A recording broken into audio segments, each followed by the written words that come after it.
प्रश्न 16 ओम के एक प्रतिरोधक द्वारा विसर्जित शक्ति ज्ञात करें जब प्रतिरोध के सिरों के बीच का विभवांतर 32 वोल्ट हो।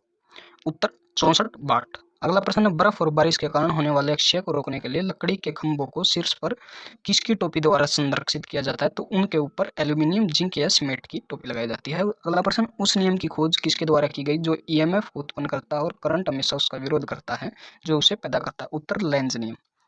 ये लेंस का नियम भी कहा जाता है। अगला प्रश्न, पारंपरिक स्ट्रेन गेज की तुलना में सेमीकंडक्टर गेज में कौन सा लाभ नहीं होता?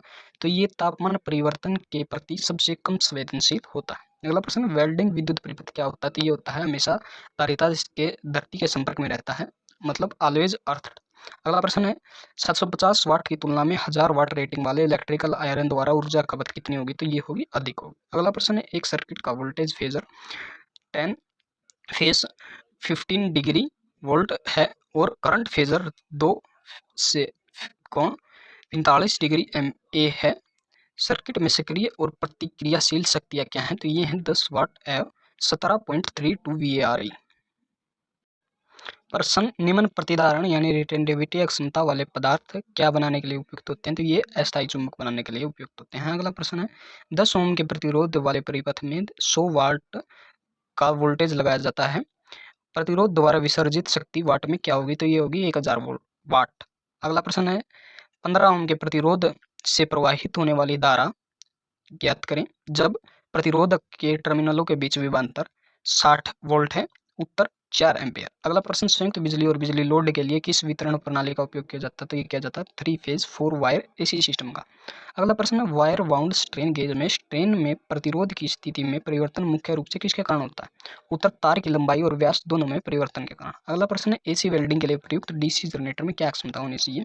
यानी गिराने की विशेषता यानी ड्रॉपिंग कैरेक्टरिस्टिक्स होनी चाहिए। अगला प्रश्न, एक निश्चित RL श्रृंखला संयोजन 50 हर्ट्ज सिंगल फेज AC आपूर्ति से जुड़ा हुआ है।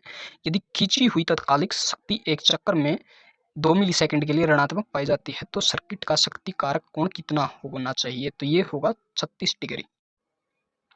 प्रश्न, विद्युत परिपथ का निष्क्रिय तत्व कौन सा है? उत्तर प्रतिरोध। अगला प्रश्न, ओम के नियम का गणितीय व्यंजक कौन सा है? उत्तर V = IR। अगला प्रश्न है, लकड़ी के खंभों का उपयोग अधिकतम कितनी दूरी तक किया जा सकता है?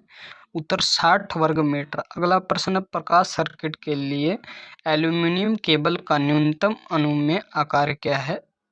तो ये है 1.5 वर्ग mm।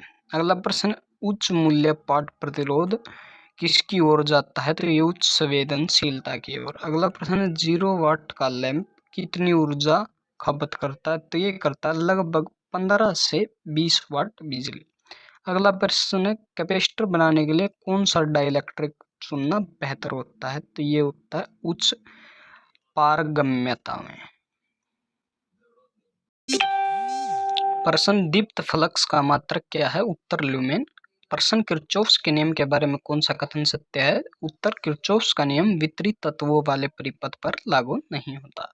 अगला प्रश्न, वितरण प्रणाली के कुछ भाग लिखिए। तो ये है फीडर, डिस्ट्रीब्यूटर और सर्विस में। अगला प्रश्न, अनंत दूरी पर मूल्यांकित एक अति सूक्ष्म धारा तत्व के कारण चुंबकीय सदिश विभव का मान क्या होता है? उत्तर 0। अगला प्रश्न है, एक ट्रांसड्यूसर जो मापक को नाड़ी यानी पल्स के रूप में परिवर्तित करता है उसे खालिस्तान ट्रांसड्यूसर कहा जाता है, तो इसे कहा जाता है डिजिटल ट्रांसड्यूसर। अगला प्रश्न है, यदि 30 माइक्रोफैराडे संधारित्रों को श्रेणी क्रम में जोड़ा जाए तो शुद्ध धारिता क्या होगी? तो ये होगी 10 माइक्रोफैराडे। अगला प्रश्न है, एक विद्युत आवेश एक समान चुंबकीय क्षेत्र B के बल की रेखाओं के समानांतर एक स्थिर वेग के साथ चलता है तो आवेश द्वारा अनुभव किए जाने वाला बल कितना होगा? तो ये होगा 0।